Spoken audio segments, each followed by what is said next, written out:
It gives me a great pleasure to introduce the final panel for the summit. Please welcome to the stage Facilitator, Associate Professor Simon Lockrey from the Reduce program. He's the leader of the Reduce program at Food Waste CRC. Brooke Donnelly, GM, Sustainability for Coles. Katy Barfield from Yume, she's the CEO. Travis Hatton, he's the Manager of Business Solutions at Sustainability Vic. And Nerida Kelton, the Executive Director at the Australian Institute of Packaging. Take it away.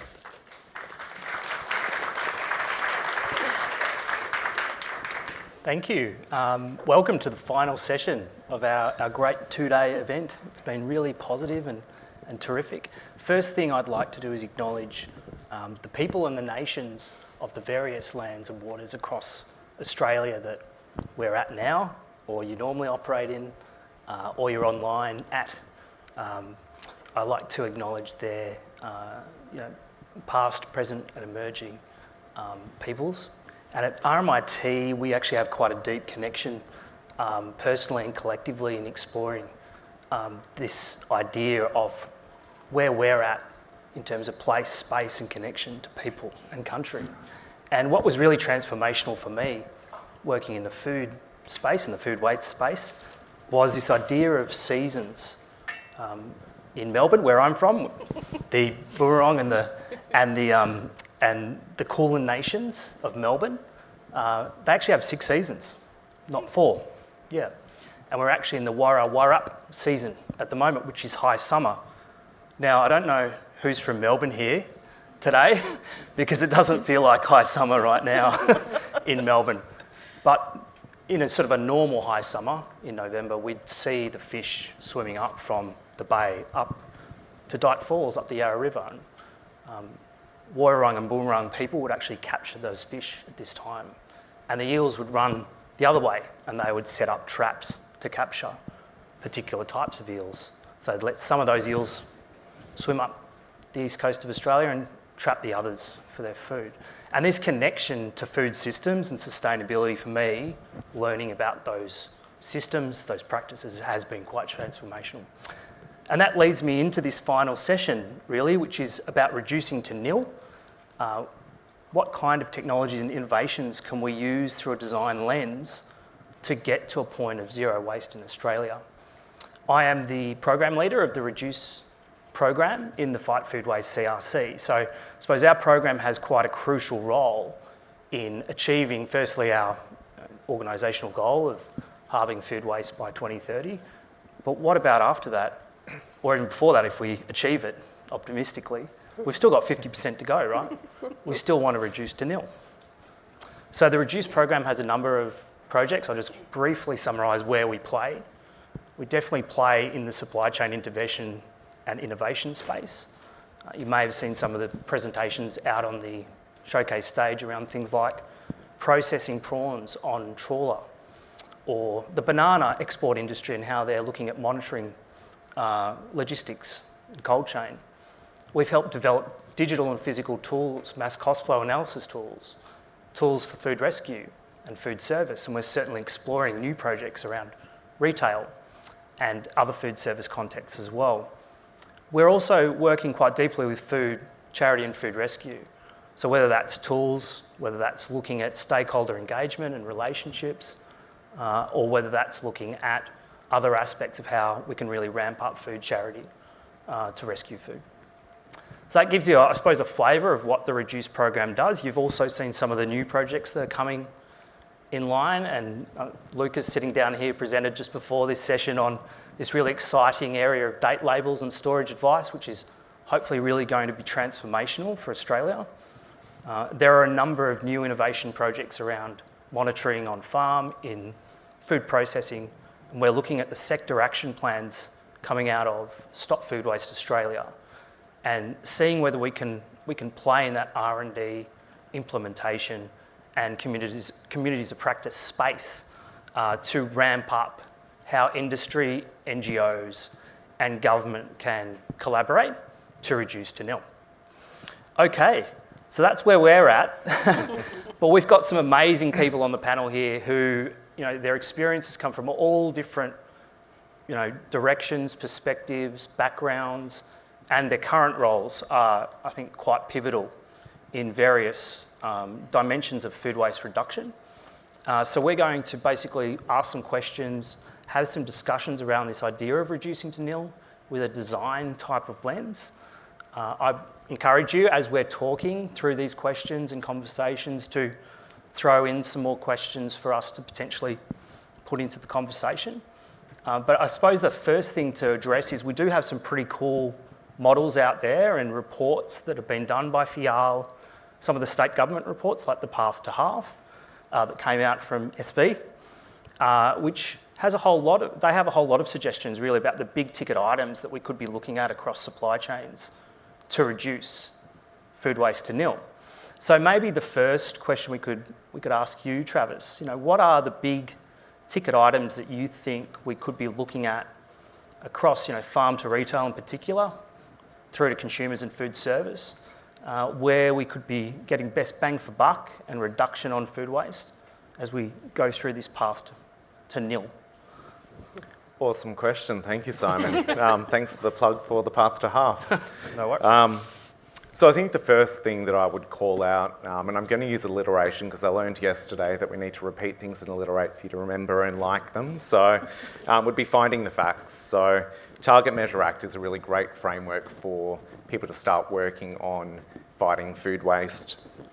If you don't know the issue, you can't see the issue and then you can't do anything about it, and that's really what the principle of Target Measure Act is all about.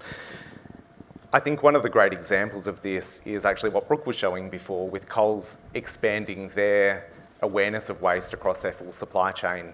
I had a quick chat with Brooke before this panel. I actually worked with Coles back in 2016 when I left there, and I wrote their first zero waste to landfill strategy. When I was working at Coles, we looked only within the operations of what we were doing. So we were looking in our stores and in our DC. I think one of the really exciting things that Brooke's been able to do with Coles, or Coles has done since then, is look really broadly. What are the farmers doing? What's happening in our freight systems? What's happening in the DCs?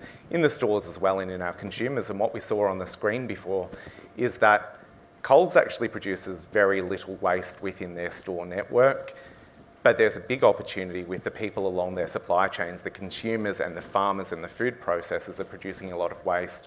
And so being able to look across the supply chain, measure where the food waste is happening, you're able to actually go, okay, maybe these are the hot spots that we need to focus on. Maybe it's not so much in the retail stores where waste can get quite complicated, but maybe there are things that we can do for our farmers and our food manufacturers to focus on upcycling, and we can actually have a much bigger impact there. So I think that's the first thing, is actually finding the facts. The second thing, I'm going with the F thing here, so finding a friend. So I run or co-lead the Circular Economy Business Innovation Centre with the Victorian Government. I call it the CBIC because it's too much of a mouthful to actually keep saying it over and over again. But what we do is connect and collaborate with businesses. We bring them together to fight challenges like food waste, and then we give them funding so they can go out there and do some awesome things. So over the last 2 years, our team's talked to about 4,000 businesses. We only have a team of about 5 or 6 people. And the things that we've seen there is that businesses, they're taking action, but they've kind of taken the early steps and they're trying to figure out where to go next. And I think one of the great things about collaborating with others and joining something like the Australian Food Pact is that you can call on the experts and the other networks out there that are going through similar challenges. You can learn from other people, like Katy, like Nerida, like Brooke. What are they doing out there? Can you apply those same things to your business? I think one of the best quotes that I heard yesterday was, if it was easy, we would have done it ourselves. And we're getting past that now. We're getting to the point that we need to start talking and collaborating on solutions. And what the FIAL report shows is that voluntary agreements are actually the best thing that we can do to fight food waste. Over 5 million tonnes of opportunity there. And those voluntary agreements are the framework for you to start collaborating and working together on solutions for the future. So the third thing that I want to talk about, because it's what I do mostly, is about funding. So fund the future. The FIAL study called out $2 billion of new investment needed to halve food waste by 2030. That was before the world changed. We're facing COVID, we've got supply chain issues, cost of living. I could probably rail off about 10 different things that are impacting on businesses at the moment. And what we've seen in our program is that businesses aren't ready now to proactively focus on innovation and to invest in sustainability because they're focused very much on their core business, on cost control and getting products to consumers. Sustainability can play a role in there, but at the moment, some businesses are finding it really hard to invest in sustainability. So I think there's a really strong role for government, for philanthropists, for private investors to go out there and support businesses with funding to help them reduce the ROI needed for them to develop and implement the solutions. I have money down in the Victorian government. We've got about $4.5 million to spend next year on waste avoidance solutions with businesses that operate or can deliver benefits in Victoria. So please come to me, speak to your local government, speak to other people out there that do have funding and let them know what the opportunities are for food waste. Any other actions across the panel that sort of stand out to you? Big ticket actions that you think we need to be looking at? I mean, I always believe that we're not doing enough in consumer education. Yep. And I think most people here would agree with that. And I really do, you know, even though it's 30-40%, I think it's really, really important that we work together to find a solution to that because we are all consumers. We are all wasting food in our households, so we're a part of the problem as well. And I just think that we need to do more to encourage the governments to support funding for consumer education. It's really, really important. The other area I think is a really good item is cold chain. And I think that's an underutilised area, and I think there are a lot of opportunities. I'm not sure if Mark Mitchell is still here, but there are a lot of opportunities there, and there are high losses in cold chain. But we have the capabilities and the technologies and the innovations to solve those right now. Yeah, and there's certainly sector action plans through Stop Food Waste Australia and some projects afoot. And I know Mel's working on trying to get some of those up and running shortly with the CRC, so that's very exciting. And certainly the consumer and the cold chain spikes in the FIAL study across different interventions that they looked at are impactful. So yeah, they're probably good points, I'd say. I think there's, you know, I think in this area, if we look to government, who are the biggest procurer of food in the country, bar no one, because obviously they've got Department of Justice, they've got healthcare, they've got education, there's defence, huge procurer of food. I think there's an opportunity to really lead from the front and walk the walk and look to access some of this, I like to call it nature's grade product coming out of the farms that currently doesn't find a home. I think it's a much sexier way to talk about it than ugly or whatever. So, you know, nature's grade product. Why don't we prioritise that type of initiative so that we can see that product flowing through and actually give that incentive to pull that produce out of the ground. And for the same for other imperfect goods and surplus product, actually make that the first point of call and their procurement strategy, because that would significantly move the dial. And we've seen that in other areas. When they've mandated to have recycled material in the making of roads, that forced industry to come to the party and create that opportunity. It takes investment, but it takes leadership from government. And targets that were set by an organisation that you were very much part of previously. Yeah, which are pretty important as well, I'd say, to that last point. And I think also there's this, you know, to the point about consumer education and, you know, to being a little more sexy about food waste. I think we need to get a little bit more sexy about food waste, and we need to get consumers to really understand that real narrative around and the role they can have in doing that. And I think it's not an easy conversation, but I think we need to, we do really need to reposition food waste as the global issue at a very individual level that it's not recognised at. I would love to have somebody say to me one day, yeah, that plastic packaging, yeah, that's bad stuff, but oh my God, about food waste, like seriously, what a problem. If just, you know, a general barbecue weekend conversation, somebody said that to me, I'd probably sit down and have a little cry and a moment of weep of joy, you know, because I think that's where you kind of go, okay, now everybody gets that, you know, we have to do something really significant to address this issue. Yeah, we need a whole war on waste on food waste. We do, yeah. Get it in the zeitgeist. Yeah, very much so. Yep. Yeah. We talked about investment in innovation and infrastructure, so maybe we'll move sort of to that sphere, Katy, around innovative technologies. So, you know, both digital and physical, and certainly up your alley with Yume, but certainly a lot of other projects across the CRC looking at that space as well. how are they going to play a role in designing a system for nil? I mean, I think technology is, we all know it. There'd be people in this room now on their phones. It's revolutionised the way that we live. It's every day, it's everywhere.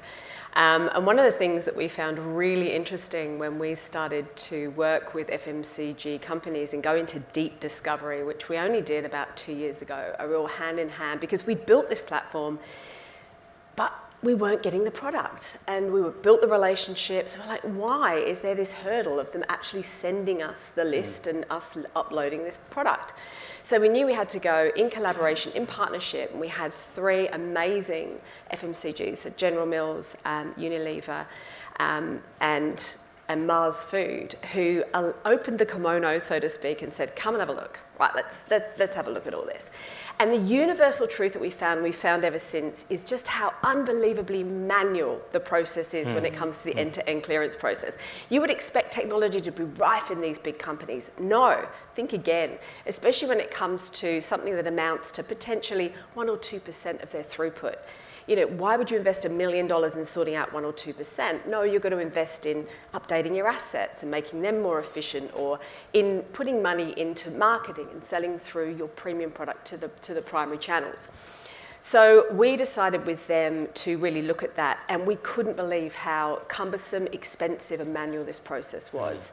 And it was like a light bulb moment. We understood why product wasn't going through to clearance and it wasn't going through to donation. And I kind of knew this instinctively as the CEO of Second Bite, that there was more we could have got, but I couldn't tangibly put my finger on it. So just really quickly, the way the process worked was a whole raft of people get together and come over a big spreadsheet, an Excel spreadsheet that's pulling data from different sources, SAP and inventory management systems, etc. And then after a lot of discussion, they say, right, there's 50 tonne of this that needs to go to clearance. And then they give it to Simon, who says, right, okay, he gets on the phone. He literally gets on the phone to different traders that they've got relationships with, and they have between 1 and 5. Can you take this, Bob? Yeah, we've got this. No, you can't take it. $1 a kit. No, all right, I'll ring Trevor. Anyway, they ring a lot of people, and they finally get a price for it, but there's no historical data. There's no real tracing of this product. It goes through to a trader or not. So this clearance market has existed, you see it at the discount retailers, since products started being manufactured. And it was just seen as an unfortunate part of manufacturing. But then it would have to go to donation, so that's exactly where it should go if it's not sold through the clearance. But then that goes to a different department. In no company was it the same department. So then Simon's got to ring Sue and say, Sue, this is good for donation, who then gets on the phone to Brianna at Food Bank and says, hey, can you take this 50 tonne of blah, blah, blah that we've got? Brianna says, oh, I can take half of it, because half of it we can use, but half of it we can't. And that is where the story ends, if it's lucky enough to get to that donation piece. So with technology, we have completely digitised that process. From the minute that product hits the platform and is automatically uploaded, they can stand back. Instead of 10 to 15 people touching it, that's a lot of people. It hits the platform, it automatically goes through with the supplier's preferred, all of their different rules that they put around it. It can go to this market, it can go to that market, it can go wherever they say it can go. At the set prices, people can put in bids, and then the only thing they need to do is sit back and look at that come in a consolidated sheet with intelligent technology behind it, giving them their preferences, and they say, I take that one, that one, that one, that one, that one. Everything else automatically goes through to Food Bank in one succinct email with all of the details about that product that they never before had. And if Brianna can't take it, the really revolutionary part is that it goes in a waterfall. So it will then go to Second Bite, or it will go to Oz Harvest, or it will go to a local community food program that the supplier has registered to take it. But what we are seeing is 150% increase in the return they're getting on their clearance stock. We are seeing 40% less time spent on donation, and we are seeing a huge, huge increase in the amount going to donation, up to 30% more going through that would have normally gone to waste. So huge opportunity, I believe, in technology. And, I am not someone who has a technical background at all. I just have worked in this space. I'm passionate about this space. I saw a problem, came up with a solution. All those last stats are a nice answer to my question, frankly, but the storytelling was probably even more, compelling. That qualitative detail is really interesting and pretty consistent, I suppose, with what we've experienced in the CRC, developing a mass cost flow analysis tool with various companies. You're dealing with anything from paper receipts out the back to full integration of SAP. And that's the spectrum that you have to deal with. Yeah, Yeah. spot on.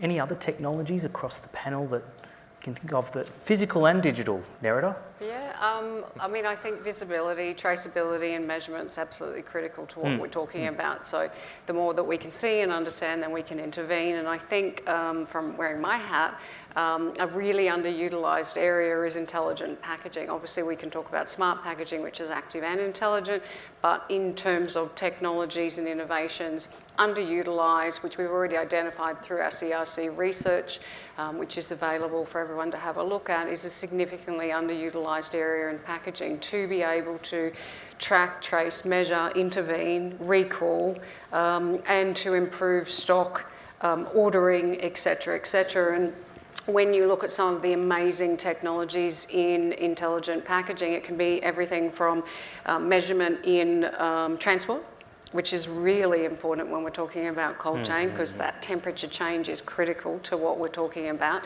but also in terms of on packaging for communicating to consumers, to nudge consumers with thermochromic inks and dyes and labels to be able to say, hey, this is about to turn.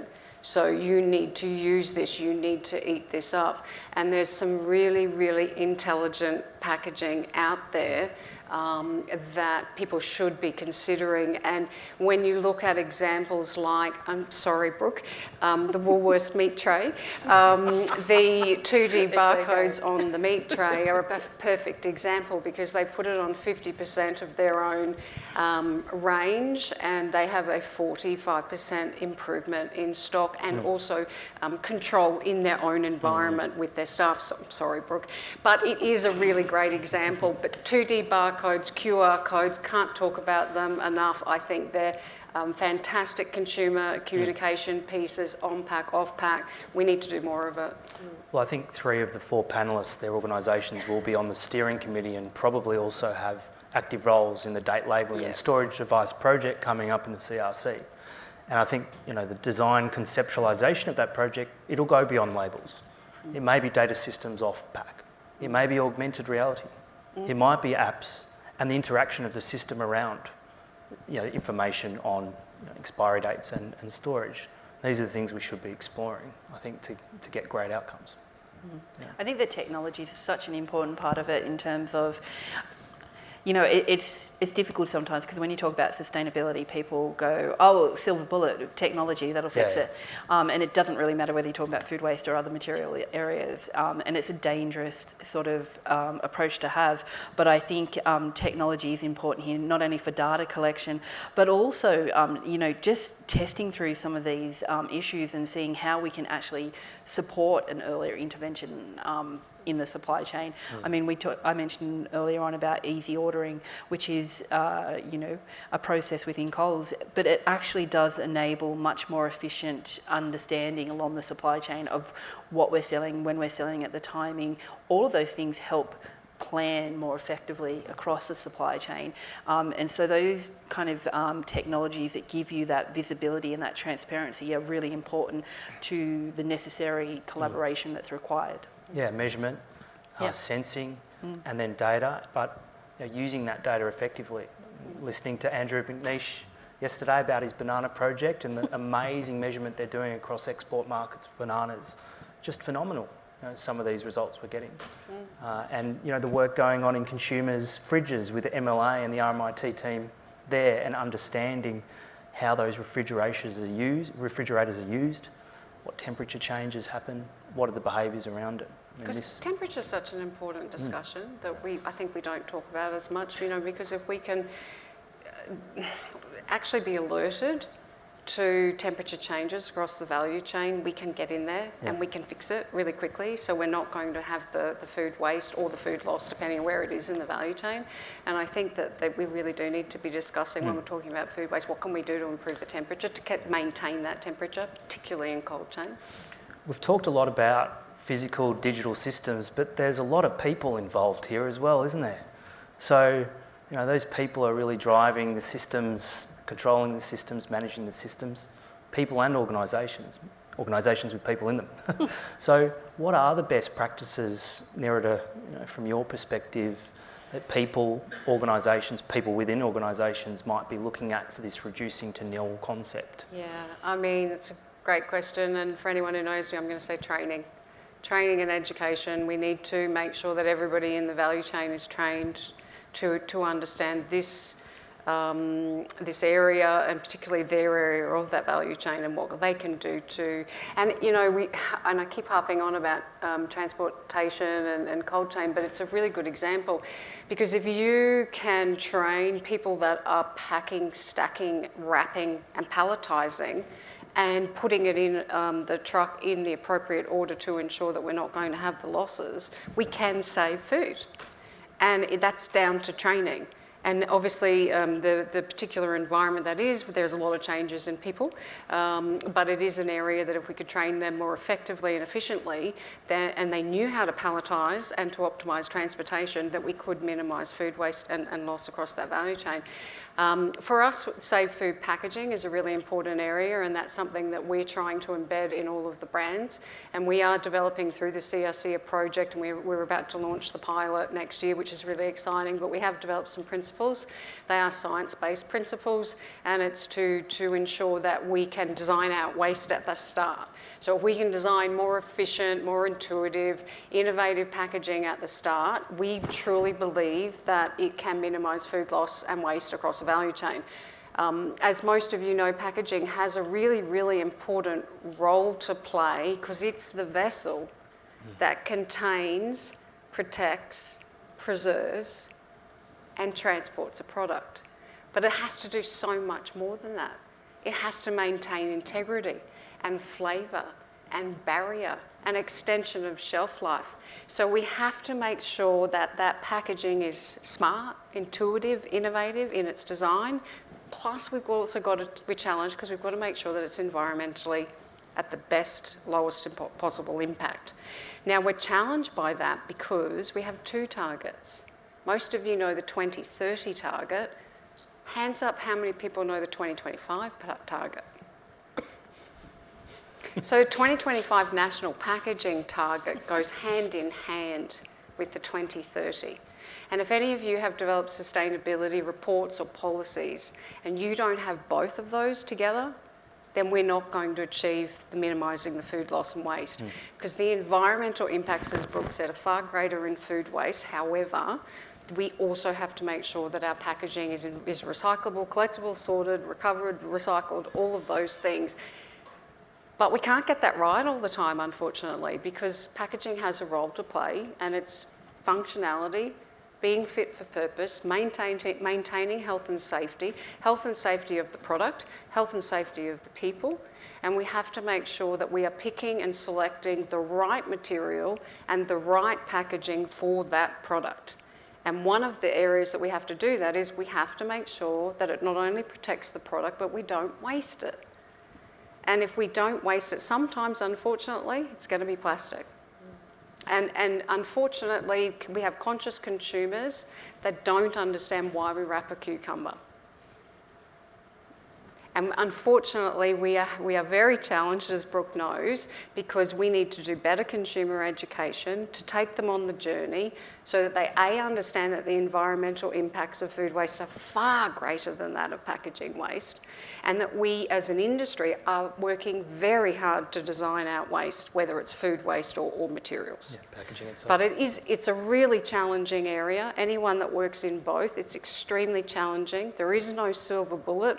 Plastics does have a place in particular categories. I'm sorry, it does. As long as we make sure that it's monomaterial, it's recyclable, it's recoverable, etc. But sometimes it's the best preservation for extending shelf life and transporting that product all the way to the value chain. So it's a challenging area, but I think we need to do more awareness of it. Yeah, or systems of reduction, recovery, reuse as well. I mean, these are other things we probably need to think about. And if we go back to people, I think you've probably described some of this behavioural infrastructure stuff, both for consumers in the home, but also along the value chain. So I mean, for best practice, what are the things that help people, whether it's in the home or whether it's at different stages of the value chain? I know this is an additional question, but I think it's quite relevant to what you're describing. See, I would say on-pack and off-pack labelling and communication. I mean, I'm selfish, I'm not talking about packaging, but I think it's really important because we have to take the consumer on the journey of all of the sustainability. If you've got recycled content, if it's recyclable, etc., if you're minimising food waste, if the ingredients has been upcycled, etc., we have to communicate that. We have to take the consumers on the journey. We can't do that on a very small pack. So we've got to take that technology that we've been talking about, pop that onto the packaging and allow consumers off-pack to be able to go on websites, you know, through 2D codes, QR codes, etc., and learn far more about the targets that the SV are doing, the targets that Coles are doing, and say, okay, I understand what they're doing. I can see their policies and I want to be a part of it. There's probably more relevance for those kind of technologies now. I know that Lucas yesterday put up a QR code at the end of his presentation and said, 3 years ago, none of you would have known what this was. But you've been checking in for the last 2 years, so now you do. So we could probably look at some of this stuff as a new horizon. Yeah. I think there's also a really strong role for government to play in bringing people together. And I would, challenge that to every state government out here or local government and Commonwealth government. We do have a strong role to play in facilitating collaboration between different people, particularly when they're maybe competing businesses that wouldn't work together, but can we bring them together into something like a sector action plan? We're doing that in Victoria with the dairy plan, New South are doing it with bread, Queensland's doing it with horticulture, with South Australia as well. We do have a really strong role of playing to bring people together, not just through funding. I mean, that's a great thing that governments can do, but what businesses are telling us they want is, education, like you've said, Nerida, but also networking. If they've got a waste issue, somebody has a solution for it. I think a really great example of that is probably this product here, NutriV Goodies Snack. I don't know if anyone saw that out in the break room before, but NutriV is an awesome story with, it goes back several years and I'm not going to tell the whole thing, but it's an upcycled snack food range. It's now in 800 stores with Coles nationally. Thank you, Brooke and Co. Cyro and Hort Innovations developed this technology to dehydrate food in 2017. It's been developed into a new snack product. The awesome team at NutriV and Fresh Select have actually commercialised it. This isn't anything particularly smart, no offence to NutriV and the team, but it's dehydrating surplus vegetables into a powder and turning it into a snack range. People have been doing that for many years with different products, but this is different because it's upcycled. And the people part of this is people came together to develop a solution. People came together to create a solution that consumers wanted. They then came to government to ask for some funding, which we gave to them. They built a facility. We've invested $500,000 in a facility that can upcycle 8,000 tonnes a year of surplus fruit and vegetables that was going to waste. And now that product is available to consumers nationally through a national supermarket chain. So I think everywhere along the supply chain, when people work together, they can create awesome solutions. And then when we have those awesome solutions, consumers can access them. Yeah. I would encourage anyone who's got a question to start putting it in the chat, sending it through so we can ask the panel. We've got a couple already. I'm going to leave them because they're actually relevant to some of the next questions, and I will integrate them. But on that note, on collaboration, I think there's been all the way through the last 2 days and certainly through this panel as well, clear examples of collaboration being the glue almost on things we need to do. So, I mean, what role, Brooke, do you think, and you talked about it a fair bit in your talk, but you might want to talk more about it, is collaboration going to play for us to get to these really quite ambitious targets of 50% reduction and then nothing, no food waste? How do we get there with collaboration? Yeah, I think it's an incredibly important part of the work that we have to do, and I think it's acknowledging that this is a systems issue, and a systems issue cannot be resolved by government, by industry, or by consumers. It's got to be a combination of a broad range of stakeholders that come together and find solutions like these new products, you know.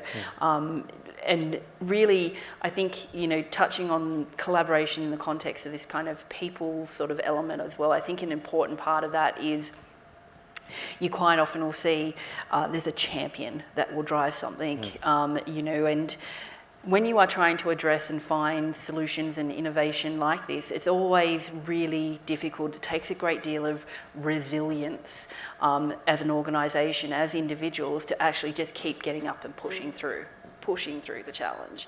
Like I think of Yume, and I think of your spreadsheet. I think you must have just wanted to cry sometimes. Every single day. As wonderful as Excel is, and it's really challenging. And I think this is the why it's important for organisations like Coles and you know, other great retailers like Woolworths and Aldi, and you know, for us to work together as, you know, as a sector to address some of these issues. We can't resolve them as individual organisations, and it's not an opportunity for a, you know, scoring a win. It's a draw in this space is a win for everybody, you know. So if we can all move forward at the same pace and achieve, you know, these ambitious goals, then that's a win from, you know, a sectorial perspective that you can then push out to broader industry. And that's why collaboration is so important. Nobody is smart enough to do it all by themselves, and nobody has everything they need to do it all by themselves. And if anybody's telling you that, or they're telling you there's a technology that's going to do that, I'd be, you know, a little cautious on believing that one, because I think it's so important to acknowledge that, you know, these are shared problems that require shared solutions, and, you know, we have to work well together to be able to achieve them. You're trying to create a paradigm shift. You're turning something bigger than the Titanic, and that is incredibly difficult to do. And you need those champions, you need those people that are going to drive that change, that are going to have the resilience to drive it, and you need the organisations and the stakeholders who are prepared to play well together going forward to achieve those larger global and systemic goals. Yeah, I couldn't agree more. I mean, one of the stories that leaps to mind there's a couple where two Goliaths have come together to find a solution. Would be Kellogg's have some of their byproducts from creating cereal, like, you know, like the rice bubbles or whatever it is. Well, there's bubbles that don't pop. Just like, you know, there's popcorn that doesn't pop.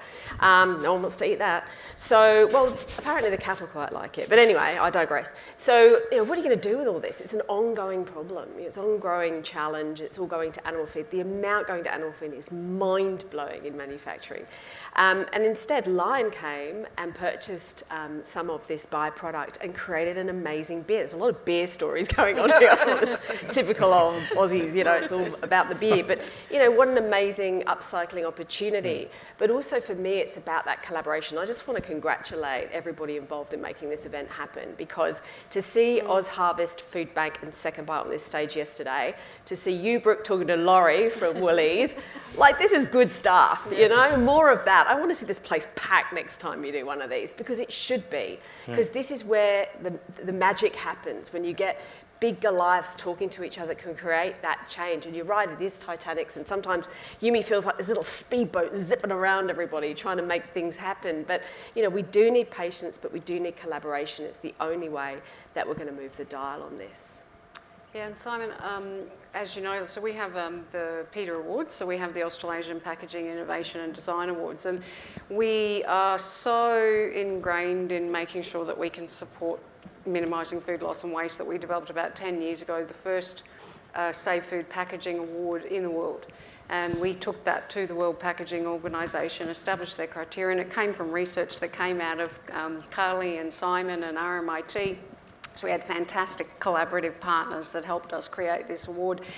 And why I'm so passionate about it, because I wear two hats. I'm the Vice President for Sustainability and Safe Food for the World Packaging Organisation as well. But I am so proud that we did it, that Australia did it, because we were so innovative and creative that we could say, we believe in this so much, we want to teach packaging designers and technologists how to design out their waste and how they can contribute to this solution of minimising food loss and waste. And one of the things that's really important is best practice examples. And so our platform developed best practice examples, and you're more than welcome to jump on our website. And we have a substantial amount of case studies, but we also have a platform every single year where we bring Peter Award winners together. And one of the things that I found with that is we have a lot of brands, obviously multinationals, big and small, but the best thing about it is they share all their ideas, they share their IP, they share their designs, and they're so proud of saying, this is what I did to minimise loss in this particular category. It enables the SMEs to learn from that and take that innovation and develop it in their business. So I think that best practice and showing people what they can be, it's really important for this. Or vice versa, the big companies learning from the SMEs too. Exactly, because there's been some incredible winners that are really small, and produce, growers, agriculture, it's just amazing stuff. So that's so true in the donation space as well when it comes to food. If we talk about that process that I outlined earlier for the large FMCGs, that is happening at the SME level as well.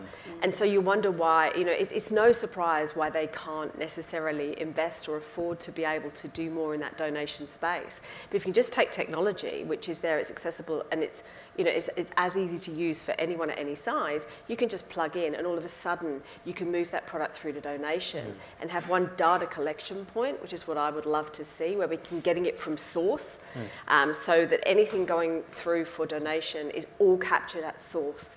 So we really know the extent of what we're dealing with and how we can get to that half and nil, because part of that is understanding what the size of the problem is. And one consistent message I've heard throughout the last 2 days is, we don't really know. We think it's under, we think it's this, but no one really knows. We're kind of doing a bit of this with all the best minds trying to contribute, but it's a challenge. So that data source, that data coming from source is counted once, it's counted in a true, clean way. Maybe a related question from Claire Nella from Stop Food Waste Australia and WRAP. Bit of a devil's advocate question, I suppose.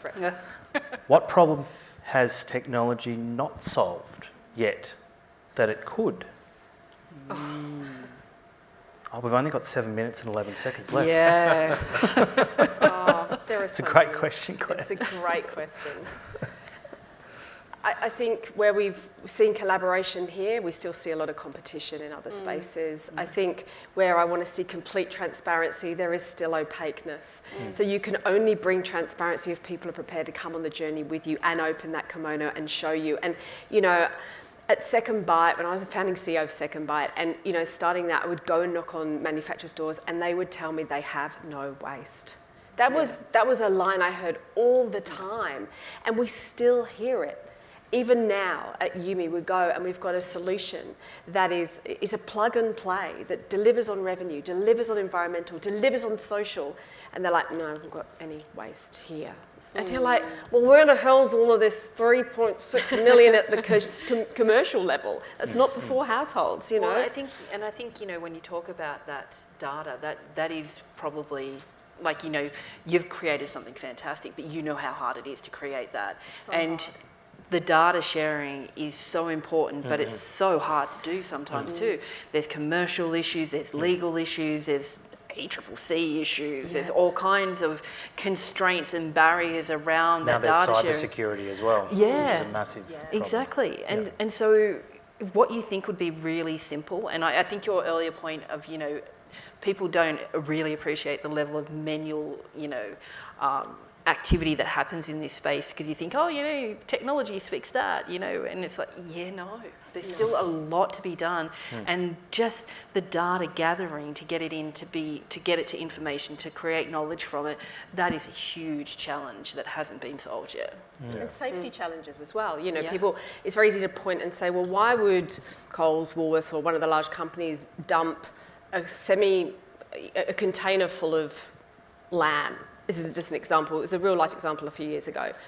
And the answer was, it had soy in it that wasn't marked on the pack, and that can kill someone, right? So if you're going to bring that through to sale, a soy allergen, that's a honey and soy product, and the soy is missing off the packaging, you potentially kill people, right? That is a real risk. And so now we can bring that through the technology and take it to a closed market that's serving product in a bain-marie where it's all labelled, but it has to be done with precision, you know, so that you don't hurt someone, but you can understand why in the past. And I think we need to, what technology is where we need to make more ground is helping understand the why. And for me, it wasn't about pointing the finger and saying, you know, you do better. It's about why is this happening? Because as we've heard over and over again, and on this panel, nobody wants to see good food go to waste. Nobody. No. I've never heard anyone go, that's a great idea to throw stuff away. Brilliant. Do more of that. Yeah. More of throwing. No one. The why sounds like we need a whole lot more qualitative research projects. Totally. Like that. Simon's excited now. Oh, so excited. Okay, moving on. We've got a great final question that relates to my final question. So I'll just read Camilla Cantoli's question, which is, if you have one call to action to share with the food industry, and I'll add my bit to reduce to nil through some designerly actions, what would it be? What's the one call to action? Each of you might start with Nerida. You look ready to go. And we've shown it in our research. We need more of the food industry to support the packaging teams to design out the waste, and that they need to understand that it's an intervention point, and if we can design out the waste at the start, we're not going to have the waste in the household because the packaging plays such an integral role in that. And unfortunately, too many packaging teams and departments are not supported by their senior management in the respect of redesigning packaging to design out waste. That would be my call to action. Great. Travis Hatton. Yeah, well, I'm just going to pitch the CBIC where I work. Visit www.cebic.vic.gov.au. Book a one-on-one chat with our team. We're here to support businesses specifically to innovate and design waste out of the system. That's what we do. Like I said earlier, I've got $4.5 million that I need to spend next year, and it needs to be spent by 2024. So we want to be funding businesses to design new solutions, to test them, demonstrate them, or even implement new things. We've got money, we've got know-how, we've got networks. Come to us so we can help you. I think sign up to this pact. It's amazing, really, honestly, to see these big businesses coming together, more of this, more collaboration, more working together, and less fear. Less fear that you're going to lose out by doing the right thing. You won't. Everybody will win. Look, I'm going to reinforce what Katy said because I think this is really important. I think this room is important, the people having the conversation and the ability to facilitate and enable that conversation is incredibly important. And I think if I could encourage everyone to do one thing, be a little bit more brave, be a bit more brave with your conversation, with your initiatives, with your actions, with your ambitions. You know, sometimes we don't get there, but you know, what the heck, we'll take a good run at it, you know, and I think we need to be a little bit more brave in the way we talk about food waste. Hear, hear. I think that's a great point to end this session and the formal sessions of this two-day summit. So thank you. We have a flashing screen here, but we can give you a minute extra for lunch because we're a minute and 9 seconds early. So, well, Simon, I think before we go, we need to thank Simon. Yeah. We also need to thank Simon for, in his opening, I did note, the first Victorian to admit that there are 6 different types of seasons in Melbourne. Yep. I note that he didn't point out that they all come in one day. But thank you, Simon, for facilitating. It's been a great conversation, I think. It has indeed. And thanks to everybody that's made this possible, including Mark and Steve. What an amazing event. And as I say, that's your challenge. Make this completely full next time. Can you thank our guests, everyone?